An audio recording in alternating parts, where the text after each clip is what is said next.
नमस्कार, आप देख रहे हैं N24 न्यूज गुजरात। सूरत शहर के सारोली पुलिस स्टेशन विस्तार के व्यापारियों का दलाल द्वारा संपर्क करके कपड़े का माल लेकर शिकायतकर्ता सहित शायद न मिलाकर कुल कीमत रुपए 68,86,601 की मत्ता की मातबर रकम नहीं देकर धोखा करने वाले आरोपी व्यापारी को कर्नाटक राज्य के बेंगलोर से गिरफ्तार करती Saroli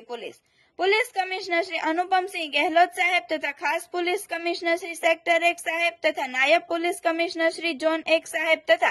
सहायनीय police commissioner Shri B division साहेब ने सूरत शहर टेक्सटाइल मार्केट को लगते अलग अलग छेतरपिंडी की घटना के कारण सूरत शहर के व्यापारियों के साथ आर्थिक परिस्थिति का सामना करना पड़ रहा है,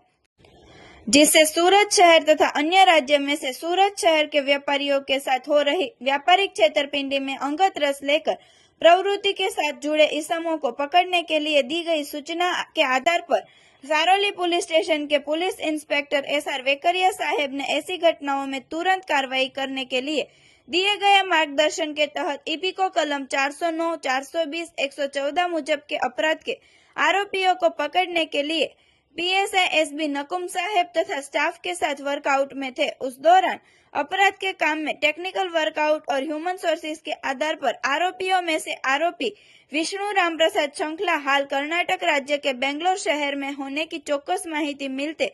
तात्कालिक बेंगलोर जांच में जाने के लिए एक टीम PSI SB नकुम साहेब तथा हेड कांस्टेबल अरविंद भाई लालजी भाई तथा हेड कांस्टेबल हितेश भाई धर्मसिंह भाई की टीम बनाकर तत्काल पुलिस इंस्पेक्टर श्री के सीधे मार्गदर्शन के तहत रवाना करके तुरंत ही आरोपी को बेंगलोर से गिरफ्तार करके कानूनी कार्रवाई की गई है। देखते रहिए N24 न्यूज गुजरात, सिर्फ हम तक ही नहीं सब तक।